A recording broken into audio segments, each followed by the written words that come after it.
Hello, folks, and welcome to another episode of the Running Tales podcast. Now, we've got a little bit of a mini milestone today because this is episode 10 of our return after we kind of came to a bit of an end as an entirely independent product earlier this year.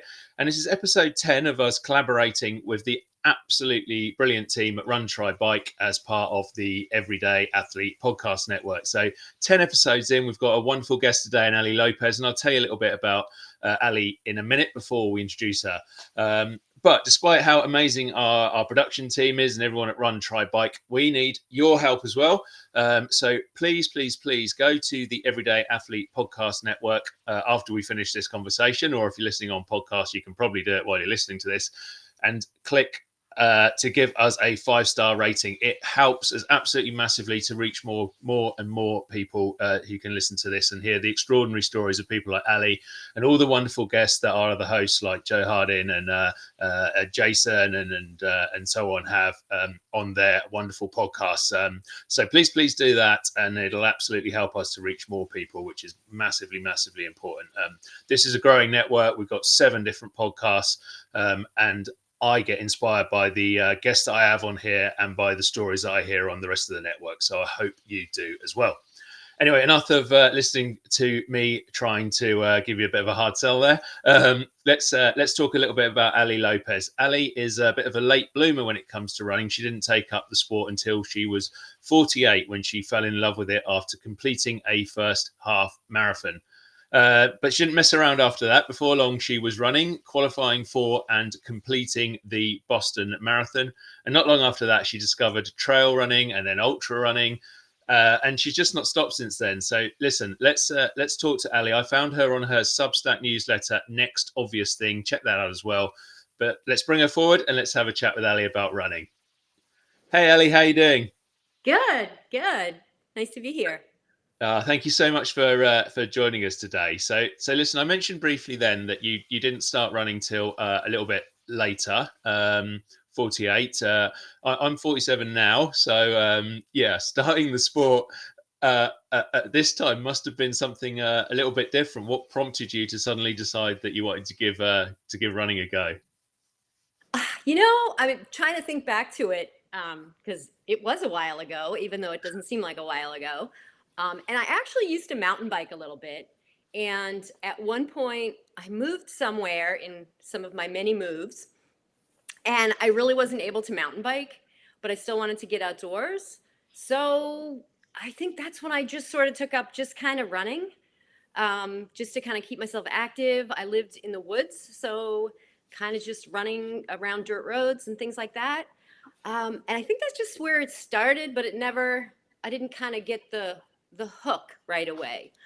I think the hook came a little bit later when I was still doing like a 4-mile loop where I was living, and somebody I met said that she was training for a half marathon. And I thought, Yeah. well, that sounds cool. Maybe I'll try that. And that's kind of where it started after that. Yeah. So was there a little bit of a competitive element in there that got your juices flowing? It was actually doing a race that sort of made you think, hey, I want to do a bit more of this. I think so. And I think I'm not necessarily competitive with others, but like, hey, this sounds like a goal. This sounds like something Yeah. I could work towards. And I was not really an athletic growing up as a teenager, and my 20s. I mean, I smoked till I was 27, so I was not athletic. So I think sort of late in life, I thought, well, here's a good challenge. So, yeah. And how did it go? How did that first half marathon go? Because we hear some interesting stories from people who take on their sort of first half marathons or their first marathons, and sometimes it goes well, and sometimes it ends up being a disaster. So yeah, how was yours? Well, actually, it went very well. But the funny thing was, my first half marathon was not the one I was training for. So I was training, and I was supposed to run the Philly half marathon in November. And at the time, I was working in upstate New York, and friends in Vermont, which was about a 2-hour drive from where I was. He said, "Hey, there's a 5K and a half marathon. Why don't you come down and run?" And I thought, well, I could try the half marathon then, try it out and see how it goes. And then I'll kind of know what I'm in for the bigger one. So it So hold worked on, well. your training run for a half marathon was a half marathon. Yeah, that kind of like, kind of leads to how we do things now. No, I love that. That's brilliant. And it obviously went okay that first one, and presumably the bigger one went okay as well. Yeah, it did. It did. Very different. The Vermont one was much smaller. I knew I knew the area. And then obviously Philly, a big city one, was a lot of fun, which went on to actually become my first marathon because the following year, the Philly marathon's real interesting because you get to one point in the course where the half marathoners go to finish and then the full marathoners go out to finish the race. And I remember looking that first year and looking at those people who were going out again. And I was like, that seems amazing. And I think in my head, I was like, okay, I'm doing this next year before I even finished the half marathon. See, that's why you've probably gone on to do some great running things, because I tend to do it the other way around. I'm doing the marathon, being jealous of all the half marathoners, thinking they've got can I follow them?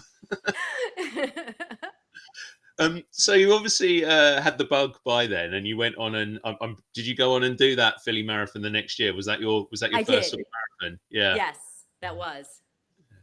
And before long, or before too long, qualifying for Boston. So you must have taken to running pretty well and been able to be a pretty good runner to be able to do that and to qualify for Boston. Well, part of qualifying for Boston is that I was older. So those cutoff times got a little bit and this was I'm trying to remember what year I did Boston. Not quite 10 years ago, but the times have gotten even tougher now. So I don't even know if I could have, could qualify now. But I do have some funny stories about qualifying. It didn't quite come so easy. I ran Philly and had no time goal at all. I was Yeah. just, I'm just going to do this. And I finished in like 4 hours and 20 minutes, which I thought, that seems pretty good, you know? Yep. So then I said, all right, I'm going to sign up for another one. I want to see if I can get 4 hours. Because I thought in my head that was just a number. Like, it sounds good. I didn't Yeah. know anything at the time of, all the way we are now with it. And so I got 4 hours and 2 minutes. And I thought, wow, oh, I can come close to breaking 4 hours. Well, the next three marathons, I got 4 hours and 2 minutes. And Oh, then, yes, but then, even better, the next one I got 4 hours and 2 seconds. So that one really hurt. That one really yeah. hurt. And that was in the spring. So I decided there is no way. I am doing another one this year. So I signed up for one in the fall. Luckily, got 3 hours and 59 minutes for that one. And amazingly, it qualified me for Boston Yeah. because the year I did it, I registered the following year and I bumped up an age group. So I actually got 10 minutes in addition Ah, to my time. Because otherwise, yeah. probably with, 15 seconds or whatever I made it, I probably wouldn't have made it. So that's my Boston saga. Oh, I mean, that's like Elliot Kipchoge chasing the sub 2 hour mark, but even more frustratingly close. Yeah. And I love people who aren't runners and who would say to me like, "Well, couldn't you just speed up at the end?" It's like you don't know how I was speeding up at the end. Yeah. Yeah, that's the time when you've got nothing left to be speeding up with. Yeah. And you never know. Your watch and the time clock, you're always kind of a little bit, you never know.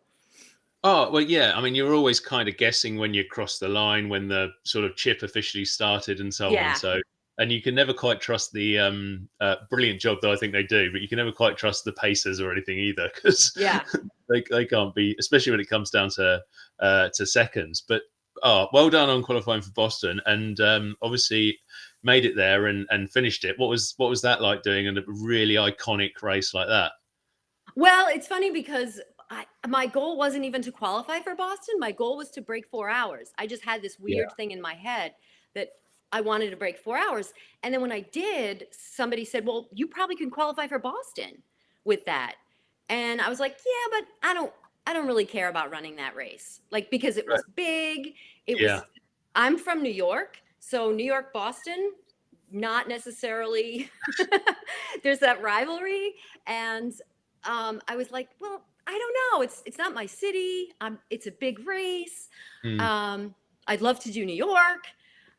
But um, finally enough people convinced me that no, if you got in, you have to do this race. You don't understand. Yeah. And so I did. And they were not wrong. It was, even not being my city, it was amazing. You feel like a Yeah. rock star for the day because, you ride the subway. Well, it's not called the subway, but I'm calling it the subway. You ride the subway for free. You just walk around the city feeling like a king and a queen. So yeah, it was pretty amazing. It was pretty amazing. I never saw so many people just lining the course. It was pretty cool.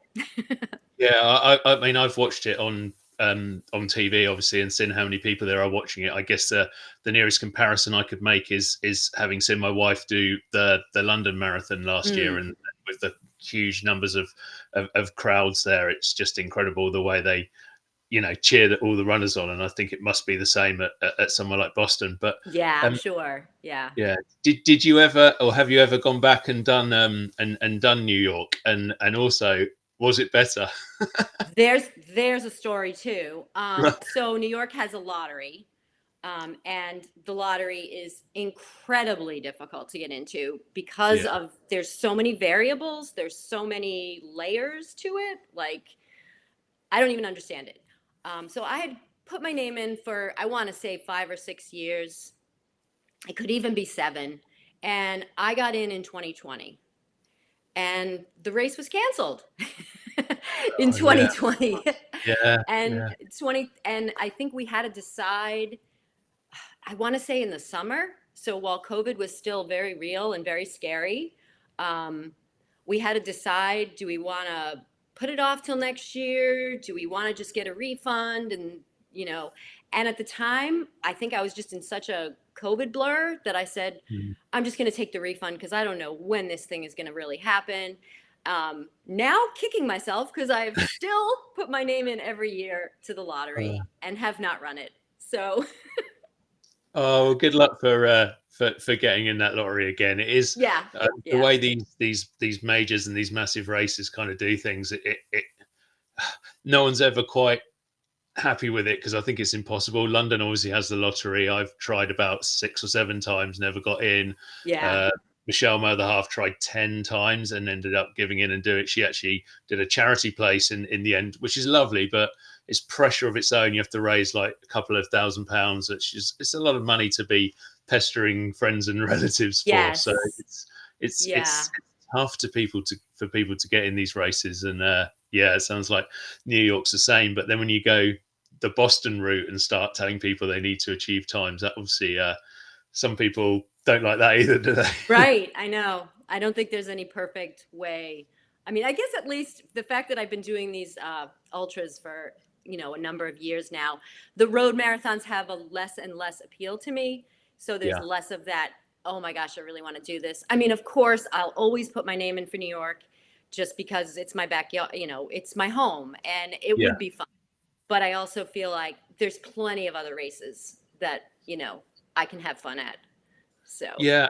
And that's one thing, isn't it, about trail running and ultra running is, there are huge races which are hard to get into. Let's UTMB or whatever, but not everyone's lining up to try and do those. And there are loads and loads of accessible ones which you can get into and have probably a slightly different vibe than you find in the road running mm, scene. for sure. Oh yeah. Yeah, definitely. Although with my one ticket, I am putting in for Western States this year. Okay. I have one ticket. If you win on one ticket, you're going to upset some people. Well, no, I got a good story for that too. So after Vermont, I know I'm skipping ahead a little bit, That's but okay. after Vermont, I decided I wanted to get a tattoo to remember my first 100 miler, also my love of Vermont, which holds a deep, deep love in my heart. So I went and got a tattoo. I'm talking to the tattoo artist, and he had a running T-shirt on, and I said, "Oh, are you a runner as well?" And he's like, "Yeah." I said, "Have you ever run Vermont?" He said, "Actually, I did." I go, "Oh, wow, that's cool." He goes, "And I ran Western States on one ticket from Vermont." Oh, wow. So So there's a I thought, precedent. he's doing my tattoo. What are the odds? I mean, Yeah. come on. Yeah, it's meant to be. It's meant to be. Yeah. Well, when you've done Western States, we'll get you back on to find out how that went. Okay.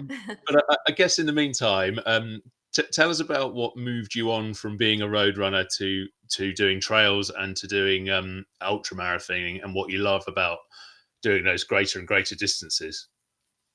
Um, what moved me on? I think what I was doing the marathons, and it was fine. Um, but I never really felt like I wanted to get faster and faster and faster, and I felt like that's kind of what you do in road running, Yeah, is you yeah, try to improve your time. And a friend of mine invited me out to run. It's similar to like a backyard ultra. It was a 4 mile loop. I guess we call them timed ultras. So it was a 6 hour and a 12 hour timed ultra, timed race. They didn't call it, I don't know if even I called it an ultra. It was a timed race. So she said, you pretty much just run this 4 mile loop as many times as you want. There's not the pressure of a backyard where you had a time. You could run one loop and then you could sit and chat with somebody for an hour if you wanted.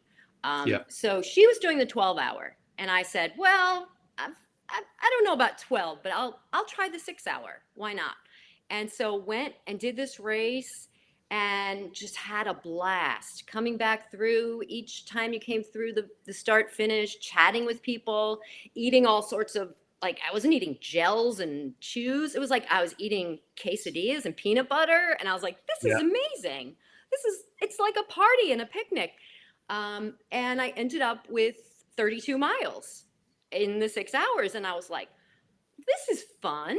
And it really wasn't much harder than a marathon. I mean, it still was hard. There was a lot of hard to it, but it was fun. And so that was my kind of first entry into it. And then the people were amazing. Everyone was so supportive. It was just laid back. mm, And I loved the community of it. I think yeah. that's what kind of got me sucked into it. Yeah, definitely. Well, we have those kind of races as well. The sort of 6 hours, and they would generally say, "Oh, look, you can do anything from you can do anything from 5K at the minimum up to however much you can do in the 6 hours." And exactly like you, I just love the thing of doing it. I came back from an injury and did a half marathon in one of them, just to kind of, it was my first one back from the injury. But I've also done not quite at your level, not far off, but I did 30 miles. So I did the 50K actually, so it's 31, isn't it? But in one of them as Yeah. well. But there's so much fun as you're going around. You just chat to people, and the really good thing I love about them is, because it's not point to point. If you're starting to struggle, you just stop, don't you? Yeah. uh, you don't Yeah. have to sort of go, well, I'm not really DNF'd. That's just where I fancied finishing today. So Exactly. yeah, they're quite cool like I've that. But kind I of, would, yeah, I've kind of gotten a reputation among a lot of my friends, with the runs that I do and my own adventures, I call them, because they're not really races, as the queen of the loops, because I absolutely love yeah, loops. I've used them in training for Vermont. I did a 5 mile loop where I lived, and I did it 10 times to get my 50 miler for my training. And it was a blast. Every loop, I had a new friend join me. yeah. Some Cool. joined for three, some joined for one. It was, so yeah, I just love it. And in a race format too, you're being cheered, constant, constant excitement. Yeah, I think so, and particularly for I think for family and friends, they just get to the Mm. start finish, and they don't have to try and get to all these different parts on the route to try and catch up with you as you go around. So uh, Yeah, no yeah, logistics to deal with, right? that's it. So yeah, no, I love them. So I'm completely with you on that front. But you have obviously at some stage decided to take the move to go on and do some point to point ultras. What sort of persuaded you to do that? Was it just a case of, I fancy doing a slightly bigger race or a different challenge? I think it's always been to experience where it was. So when and the distance, because I like, all right, I could do a 50K. I knew I could do that. I did that 6 hour race actually 2 years in a row. I did that six Yeah. hour run. And then it just was like, okay, well, here's a 50K. This looks really pretty. This looks fun. I think I'll sign up for this one. And so I did a few 50Ks that way. Um, I've gone back to repeat races, but uh, for the most part now, I don't really like to because I feel like there's too much out there. Yeah. I'm later in life than, if I was 30, maybe it'd be different. Maybe I'd do the same races over and over again. But, there's finite amount of time. And so I feel like I want to experience a lot of different environments, a lot of different types of courses. Um, and then I guess once I did the 50K a few times, I sort of felt like, could I do 50 miles? Yeah. Um, and even at that point, I didn't really think I could, but this same friend that convinced me, I gotta love these good friends that we have who convince us that we could do anything. I'm talking to you, Erica, because I'm gonna make sure she listens to this. Um, Hi, Erica. she she was running, I don't know which, she's run a few 100 milers, and she was running the Mohican 100 miler, which is in Ohio in the States. And her and another friend were running it. And they said, well, there's a 50 mile. You should come do it. Yeah. And at that point, I had only run my 50Ks, and I was like, I don't even know how to train for something like that. Just do what you're doing, it'll be fine. So I did. And it was fine. But I think that's what hooked me. Like, wow, this was Yeah. really hard. I mean, it was hard because I didn't know what I was getting into. Um, but every time I thought it was hard, I thought, well, she's still out there because she was doing 100. And I was like, and then when I was done after, I don't know, 13 hours, something like that, 12 or 13 hours, I thought, oh my gosh, it's getting dark and she's only halfway through. Yeah. Um, so I didn't want to do 100 for a long time because I enjoyed the sunrise to sunset, and then being exhausted, but going home and sleeping in your own bed. Yeah. Well, one thing I always find funny about kind of stage step ups in running is you kind of go 5K, 10K, well, that's okay. Half marathon, that's a bit of a jump. On my word, marathon. And then maybe 50K is not that much of a jump. And then you go like 50 miles, 100 miles, 200. What? Like that's just a logical step to take up Yeah. to time. Uh, but yeah, I mean, I've never done anything like that. Well, actually, that's not entirely true. I did something called the Isle of Wight challenge, which was 100K. So yeah, but Yeah. we walked a lot of it, and that's actually what I was going to before I went off on my um, run distances thing. That's what I was going to ask you was how did you find the sort of transition from road running and marathons to ultras? Because it's a different, unless you're elite ultra runner, it's generally a different. Hmm. It's just a different form of running. And if you talk to marathon runners who are doing sub 4 marathon runners, and you tell them about the idea of walking during a race, it's what? No. And you tell Yeah. that to an ultra runner, and they're like, well, yeah, what else would I be doing? Yeah. What do you think? How are you going to get up that mountain? Yeah, exactly. Did that sort of transition come naturally to you? I think it did because I just started hanging around with those people. Um, Yeah, but I still came up against that all the time, though, when I would go to weekly, like the run groups that meet. And most of those people are road runners and yeah, love the 5K and the 10K and you can please make me run anything but a 5K. I despise a 5K. That's my warm up. Like I feel horrible for 2 miles and then, okay, we can yeah, start running. But I would get that same thing, like, how do you run 100 miles? And I'm just like, the same way you run a 5K. You mm, just go out and do what you can do and you keep moving forward. But what I always find funny is people who haven't run that distance and don't know that you're hiking and you're stopping to eat and you're, Yeah. like people will say like, so do you sleep when you run 100 miles? Like, well, some people do, but I'm not fast enough to sleep. So, but, but the other thing I would get is, what's your pace? What was your pace? And, Yeah. it's Yeah. just like my pace. Like if I was going to look at my watch, I would fall on my face. Like I'm not looking at my pace while I'm running Yeah. 100 miles. And for a road runner, like a real serious road runner, they find that impossible to do, is to not know your pace. I mean, my pace, the only time I'm concerned about my pace is will I make the cutoff? Like that's Yes. when I'm concerned about my pace is like, Yeah. I know sort of it depending on the terrain and depending on the course, there's certain races I won't sign up for because I've done like a 12-hour cutoff 50 miler and it was very, very hilly and technical. And I'm a Mm. much slower runner and it was so stressful. And I finished within 1 minute of the cutoff. And Wow. I said, that's not fun. Like I Yeah. need it to be fun. Like, all right, if I could finish within 15 minutes, that's a good enough challenge. But 1 minute, it was so stressful that second half of that whole race. Yeah. Um, so I give myself a challenge, but I also want to have fun.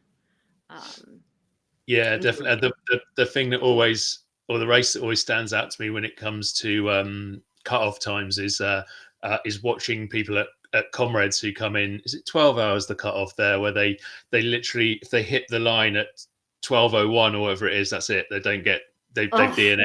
They haven't finished. They don't get a medal. They don't get anything. And it's like the people the disappointment at the end of that race is it must be crushing for yeah, people I to have can't to imagine. do that. Yeah. Yeah, The yeah, one I did like that, they actually, as long as you made the cutoff at the last aid station, which was 3 miles from the finish, yeah. they would let you finish, which was Okay. very kind. I still made it under 12, but I felt like, you know, oh my gosh, getting to mile 47 and then saying, sorry, you got to go. Yeah, yeah. Oh, I can't imagine how horrible that would be. Yeah. So let's talk about Vermont, because the Vermont 100, you decided to give that a crack, and well, um, it was a race you were supposed to run last year, wasn't it? But that Yes. didn't happen. Tell people what happened there. Well, I guess I can backtrack a little by saying how I picked it. Yeah, sure. I've lived in Vermont. I guess I figured it out the other day. In 25 years, I've lived there 5 different times. I've traveled a lot and worked in a lot of different places, a lot of different states, but yet I'm constantly pulled back to Vermont.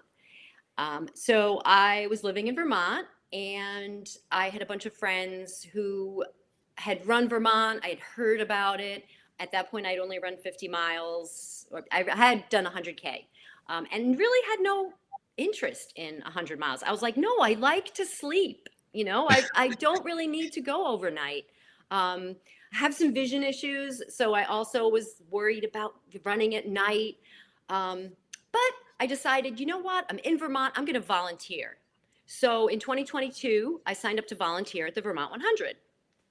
And it was the most amazing experience outside of running a race. Being a volunteer there, seeing the runners come through. I met this amazing couple at the aid station. We volunteered together the whole day. Fast forward, her and her husband ended up being my crew when I ran. And I just thought, this looks so cool. So the race was over that year. And in December, this woman who I became friends with, Lisa, had sent me a message saying, they'll give a lottery bypass to one person from each aid station. I don't think anyone's taking ours. So why don't you sign up for it?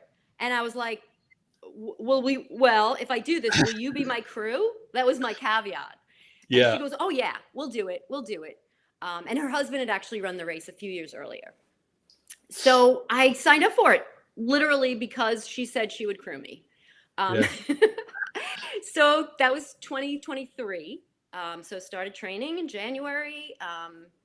Didn't know what I was doing, but I talked to friends who run the race and they gave me some advice on how to train. And then 3 days before the race, I think it was Tuesday. It was a Tuesday. The race was supposed to be Saturday. Um, we had torrential flooding, really devastating, catastrophic flooding in Vermont. Um, Roads and towns and just horrendous flooding. Actually, seeing what's going on in Asheville now, I had like immense PTSD remembering the flooding. So the Tuesday before, we got an email from the flooding had happened a few days before. The Tuesday before the race, we got an email from the race director, and she had to make the hard call of deciding to cancel the race because it was the only decision she could make, because you couldn't put people's lives at risk like that. Yeah. Both the runners, the crews, the emergency people that might have to come out and try to rescue somebody. So it was canceled.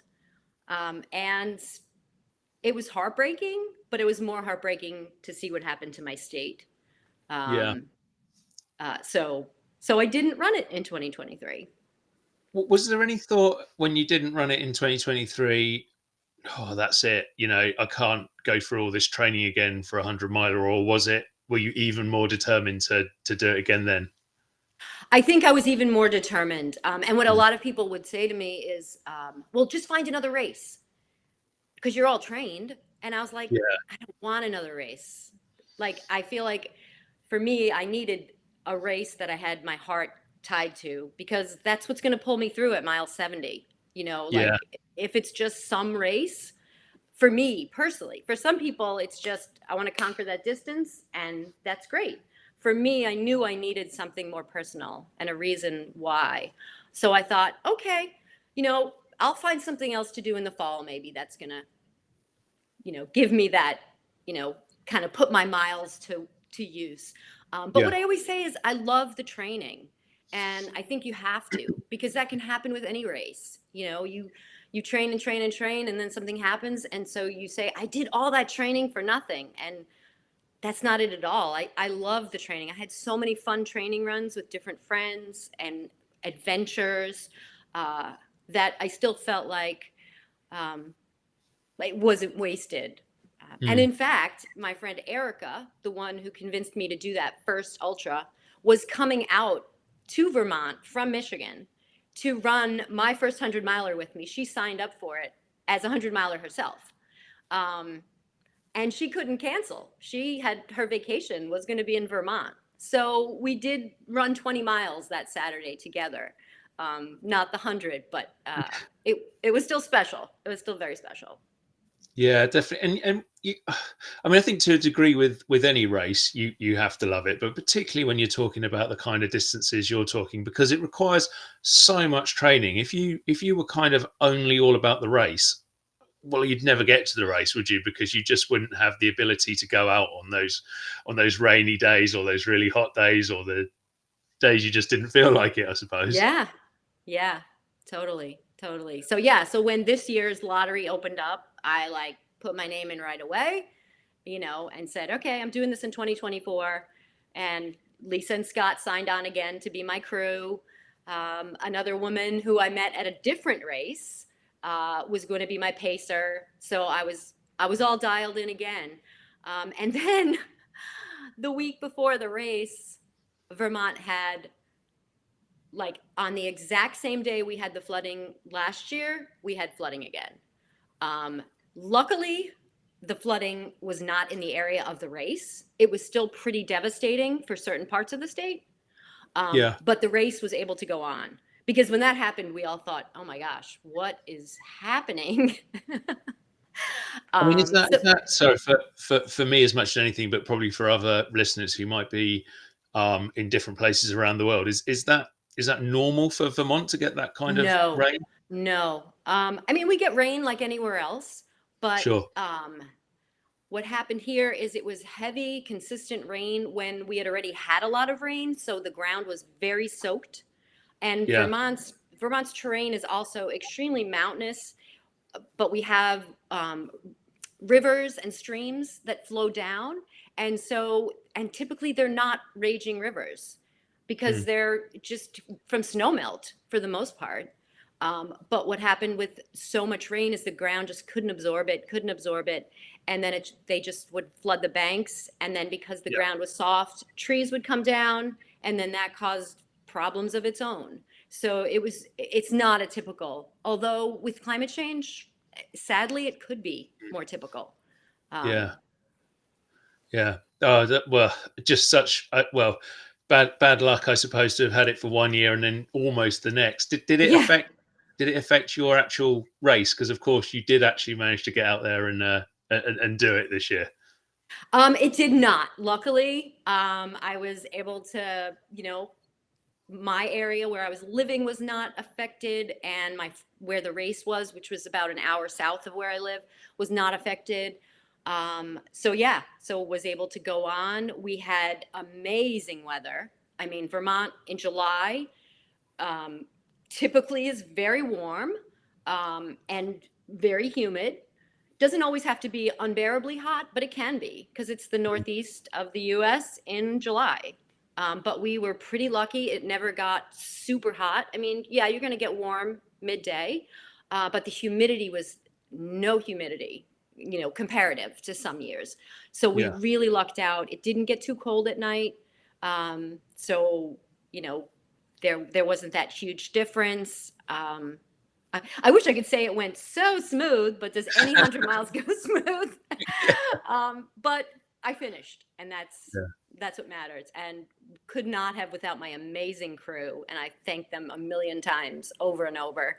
Um, so yeah, so it felt very sweet to get that buckle. Oh, fantastic. Well, yeah, big shout out to volunteers. You mentioned volunteers earlier and to crew members because nobody could do these races without them, really. Oh yeah, oh yeah. Uh, uh, and also, I've read your Substack. We mentioned it earlier. Next obvious thing, go and check that out, folks. When you talk about the experience of Vermont and you call it life in a day, which I think is just a lovely description of ultra running as a as what we do sometimes with these things that last a day. But you also sort of celebrate doing hard things. There was a line towards the end, I think, which says, "Even when I didn't know how I would finish it, I never wanted to quit," which I think is you kind of need that to get through those races and the extremes that you have within them. Yeah. Oh, absolutely. I look at it as I there were many times I didn't know how I was going to finish it, and Mm. I said, this is a hard thing you picked to do. That's also something I tell myself. There's so many hard things in life that we all have that we don't have a choice in, whatever that is. And I had one of those personally 7 years ago. I had a really bad accident. I almost lost my vision. And it was hard coming back from that. And I did that. And I remind myself of that when I'm in a hard thing. Hey, wait, nobody is making you be out here running at 2 in the morning. Okay. This is something you chose, and you chose this hard thing. And to remind myself, like, yes, I chose this because this is fun. This is what I want to be doing. Even though it Yeah. might not seem like it in that moment when you're dry heaving on the side of the road or not able to pick yourself up, um, you know that it'll pass because it will. And that was part of life in a day. Like, you might feel amazing, but don't hold on to that because in in another hour you're going to be crying on the side of the road, and then you're going to be happy again. And Mm. just like life. I think that's a really interesting thing because quite often people will think about how hard it is to get through the lows of a race or even the lows of life generally. But quite often when you sort of, I mean, I've done some basic mindfulness stuff, and one of the things they say there is also don't get carried away by the highs, because if you get too Yeah, carried away by the highs, you can almost sort of expect that to be normal, and it never is, isn't it? Is it either in life right. or in those races? Yeah, and there's so many parallels with life and with running. I just find that so much. And we have to learn because you will get carried away by that high because you feel amazing and you run up that hill way too fast, and then you get to the top and you're like, okay, what did I just do? Yeah. Just like when you get carried away in something really exciting in your life, you may kind of just act, crazy at certain points. But again, the other part, I think that we have to remember in life and running is that we don't have to do it by ourselves. And for ultra running, especially, the volunteers, the people who are cheering for you or other people, Mm. um, it's all about community. And like I said, I didn't know how I was going to finish that race. And when I was sitting there in the chair, like with my head between my knees, my crew was like, I said, how am I can't even stand up to go to the bathroom. And they're like, you don't have to worry about how. That's our job. We'll figure out Yeah. how. You just get food in you. And I just had to say, okay. I just had to trust them. And I Yeah. think in life too, if we just learn, like, if somebody tells us something's going to be okay and we want to spiral in our heads, well, maybe it will be okay. Yeah. Maybe it won't, but maybe it will. And maybe we just need to trust a little more in the process. Mm. And at the end of the day, I suppose, if you just were to give up at that point, well, that's it. If you try and invest in it may be okay, then yeah, okay, it still might be rubbish, but Yeah. at least you're giving yourself a chance. Um, Right. Yeah. uh, I guess one of the things for you that would fall under that rubbish category, you mentioned it just briefly there, was the eye injury that you suffered. Um, from my memory from reading the Substack, it was quite unusual circumstances as Yeah. well, which must have left you doubly frustrated. But I think it's left you with impaired vision. How hard? I mean, I don't know if you could maybe very quickly explain to people what happened, but also how much harder it makes you to run it makes it for you to run at night, and what things you have to put in place to get over that, I suppose. Sure. So it's my left eye, and I had an incident where I was using one of those exercise bands at home for a shoulder injury, unrelated to running.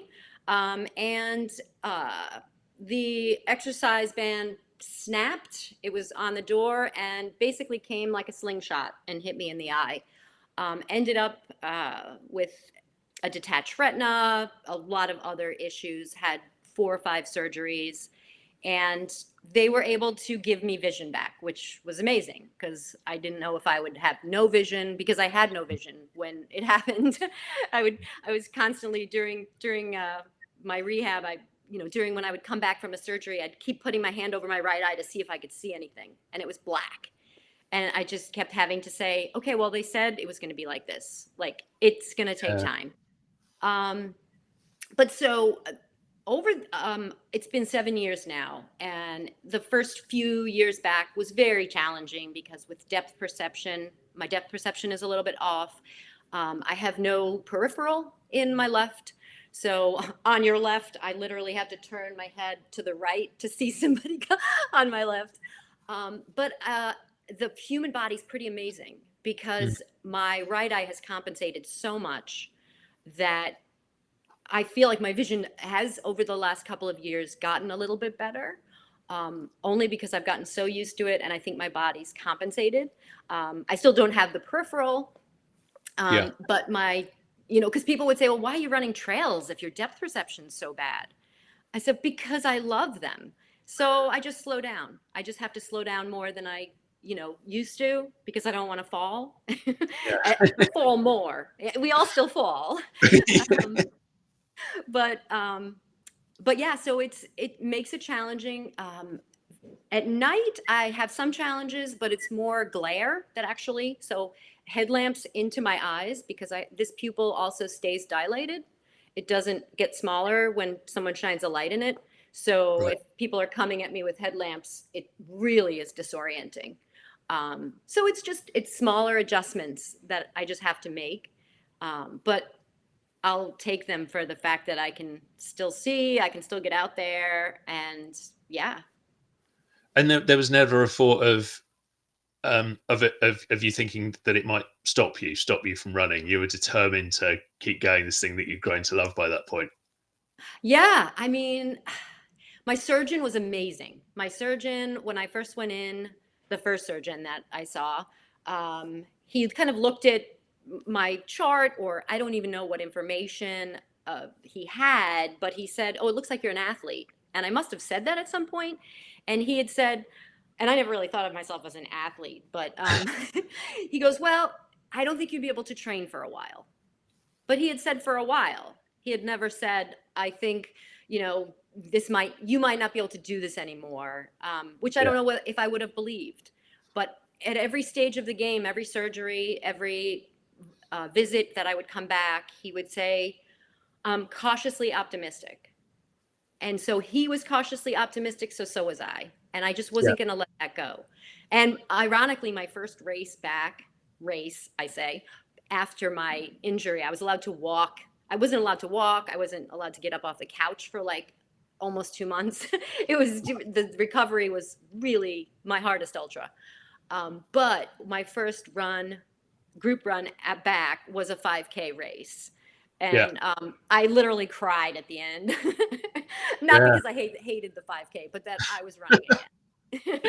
Yeah. Oh, no, well, that's fantastic. And then to go from there and achieve what you've done since is just phenomenal. But I also know that running has been such a big thing in your life for you in terms of, I don't know if mental health's the right word, but I know you've sort of used it as part of your recovery from anorexia and bulimia and things which you suffered when you were much younger. You mentioned earlier about not necessarily being particularly fit and so on as a youngster and smoking till you were 27 and so on. But yeah, how has running helped you in with those aspects?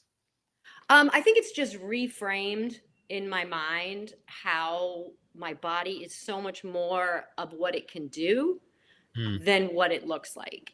And of course, coming from a place of privilege, I, have a fine, average body. I don't have any issues with it. But I mean, societal issues, I guess I should say. It, looks just like a fine body. Why should I have issues? But again, it's it's reframed in my mind. My body can do all of these amazing things as long as I feed it, and I yeah, can't not feed it anymore. Um, and again, I hadn't been actively having an active eating disorder, but I've written about eating disorders as well, and having experienced them for many years in in the olden days when no one knew what they were even, yeah, or how to treat them. mm, So treatment has been very, over the years, self-directed, I guess, but also just realizing now how much how important it is. And I've just looked at my body in a different way than I've ever looked at it before. mm. Um, so yeah. Yeah, and are you surprised? I mean, not just on that aspect, but generally, does the power of the human body and just what it can do? I mean, you look back at starting running at 48. Would you have ever sort of thought that your body, that you were capable of running 100 milers and doing the things that you've done? Oh my gosh, no, no. Which is why, I look at people doing these amazing, amazing accomplishments, and people older than me, like doing these amazing things that I can't even imagine doing it. Um, yeah, it constantly amazes me that it's so much here. Like if we tell ourselves we can't do something, we can't do something. Like I said, like I didn't know how I was going to finish that race, but like it was never in my head like, oh, what if I don't finish this? What if I don't? It was like, I don't know how, but I need to finish this. I want to do this. Like the desire was there. And so when they say, like they joke around that, whatever it is, like 99% of running a race is mental, and the rest is Yeah, mental. Like yeah, it really truly is. I mean, yeah, you have to have some physical ability. You have to be able to train. mm, But I think so many more people could do so many more things, athletically or not, just because of what we tell ourselves. And yeah, again, yeah, running in life, I've too many parallels. People ask me why I love running, and it's like because it brings things back into focus. It makes you're out on a run, you have some of the most amazing thoughts that you're going to have, um, and not related to running, just related to your life and what's going on. mm. So yeah. Yeah, no, definitely. I think running really helps with things like problem solving and so on. Whether that's because you come up with a solution while you're out there, or whether it just means that when you hit a situation in life, you're like, wow, you know, I hit that. I hit that point where I couldn't walk another step after 80 miles, and I did. So I know I Yeah, can exactly. do hard things. One thing, sadly, that you couldn't do, because you were cursed yet again by the rain, was your plan to run another 100 miler at the Yeti run in Virginia. And once again, it got. I think it was earlier this month. Was it? It got cursed by the weather. Ah, thank you, Helene. Yes. Um, Hurricane Helene, for those of you who are not, you know, maybe up on it. But yeah, I had a few friends joke with me that I need to pick a drought resistant area for my next race. Um, but I mean, a drought area, not resistant. Um, yeah, I was down there, and I had picked this race. Actually, I signed up for it before Vermont because it had a lottery. Not a lottery. It had a first come first sign up on New Year's Day, so I was able to sign up for it before I was running Vermont. I thought, well, it'll be my backup race or it'll just be a celebration race. But I really wanted to run this race. I'd heard really good things about it. Yeah, so we made it down there on Wednesday, and we knew the rain was in the forecast. Like that was not a doubt. It was gonna be wet, and I was trying to figure out. I didn't have a crew, I didn't have a pacer. My partner was coming with me, but as I said to him, I'm not relying on you for anything in the race, not anything in life. He laughed at that. You're not relying on me at all. No, if I see you, it's a bonus. But he's not a Yeah, runner, so I just said, look, this is me. So I went and got all the rain gear, and I just planned I would just be wet, and I would just figure out how to do this. And the race was supposed to start Friday morning. Thursday, they said, okay, we're still looking at things, but we may move the race to Saturday. The forecast looks much better for Saturday. We're going to move it to Saturday.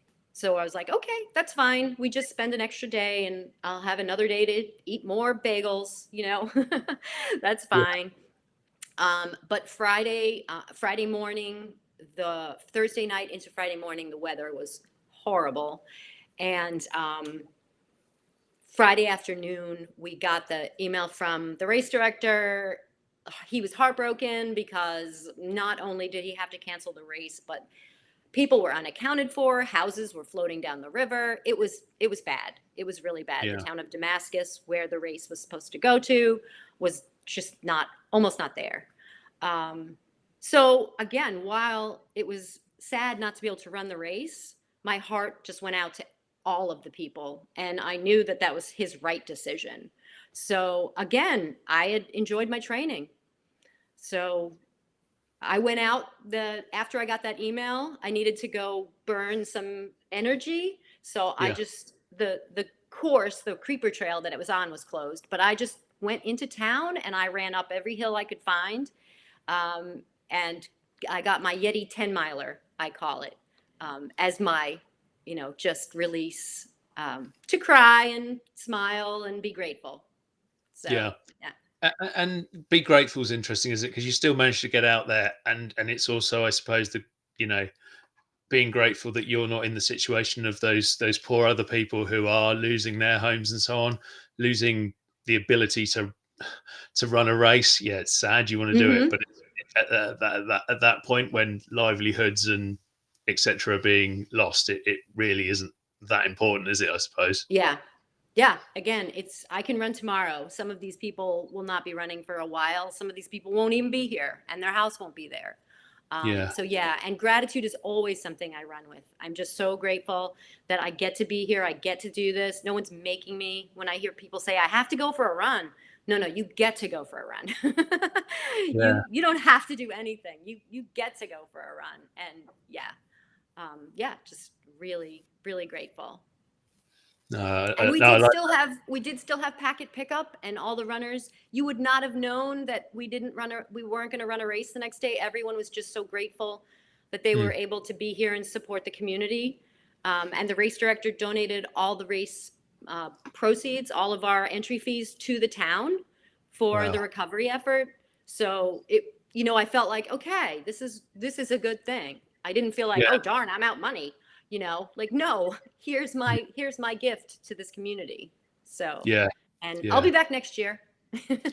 Well, that was going to be my next question. I just wanted to pause very quickly to read a couple of comments that we got came in, which really sort of resonate with the conversation we've been having actually, and even with this part of it.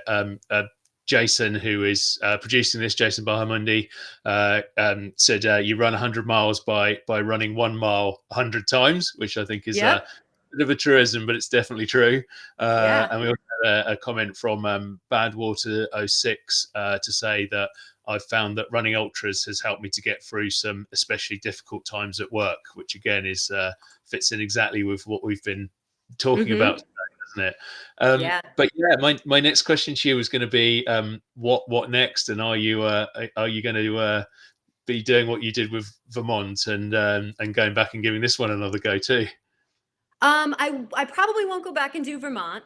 I would like to do another 100. I don't have one picked out besides Yeti next year. I Yeah, would sorry, that's I love, phrased that question really badly. I meant are you going to go back and do yeah, Yeti after the floods? I would love to because the community was lovely and I really want to be part of it. So I would like to go back and do that one as well. Um, yeah, so but I don't have anything else besides Western States, of course, Yeah. on the horizon. So I can't really plan anything for June right now. So we'll see. And now that you're a seasoned 100-mile ultra runner, um, is it, would there be thoughts of going beyond that and doing even further distances, or are you drawing a line at that point? Oh, absolutely no drawing of any lines.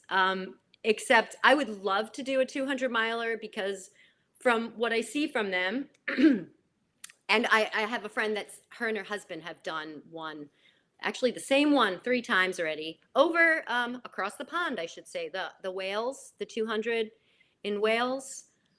Oh, I'm okay, trying to yeah. remember the name of it. No, neither Wilds. can I, and I should know, but Yeah. yeah, Anyway, they've done it for 3 years now, and they absolutely love that race. But I would love to do a 200. The biggest problem for me would be I know I would need a crew for that, and to have people have to give up that much time, yeah, to crew someone for 5 days, and or however long it takes. It's a lot. It's a big ask. So for me, the hardest thing about figuring out if I could do a 200 is figuring out if I could find a support team to help me do it. But the mileage of it doesn't scare me. It's the logistics and having the support of a team help me. yeah. So yeah. It's interesting to hear you talk about that and the mileage not worrying you, and the sort of shift, I suppose, in your mindset between that and how you felt you'd sort of never be able to do the 100. Didn't really feel like you were going to do that, and I suppose I wonder whether it's doing the 100 that in itself which has made that happen for you. Oh, it totally did. I mean, because I had never run at night. I mean, I ran at night, 6 o'clock at night, our group run in the dark for 3 miles with headlamps and around town, but I had never run for 8, 9 hours in the dark on trails in the middle of the woods. Yeah, Um, for that long. I'd never done that. And I did it again with a pacer, thank goodness, because I also get lost very easily on daylight trails. So that was very helpful. So yeah, so I guess that was my biggest fear with the 100 miler was all that running in the dark. And not that I'm afraid of the dark, but just getting lost and not knowing where I am in the middle of very dark woods. Um, so yeah, so 200 as long as I have some company with me. oh thanks. So yeah, there we go. If anybody wants to accompany Ali on a 200 Yes. miler or wants to crew for her, let us know, because Yes. yeah, we're going to get I'm her a out lot of there fun. and get her out there and doing this, because it was absolutely amazing. Ali, thank you so much for joining us today on the Running Tales podcast. Really, really, really appreciate it. Jason says he's got plenty of people who'd be happy to take part and help you along and do that. So yeah, Yes. let's make this happen. Yes. be great. Yeah, thank you so much, Ali. Really appreciate you coming on today, folks out there. If you've enjoyed today's podcast, well, we're live at the moment. The podcast will be out on Thursday. Wherever you are, give us a like. Tell your friends all about what we do. Mention the Everyday Athlete podcast to absolutely everyone you know in the running community, and we know it's such a wonderful community that you'll keep backing us. So thank you so much, and we'll on Running Tales, we'll see you again in a couple of weeks. And of course, there'll be lots of other wonderful shows in the meantime on the network. And just finally, thanks again for joining me, Ali. Yes, thank you.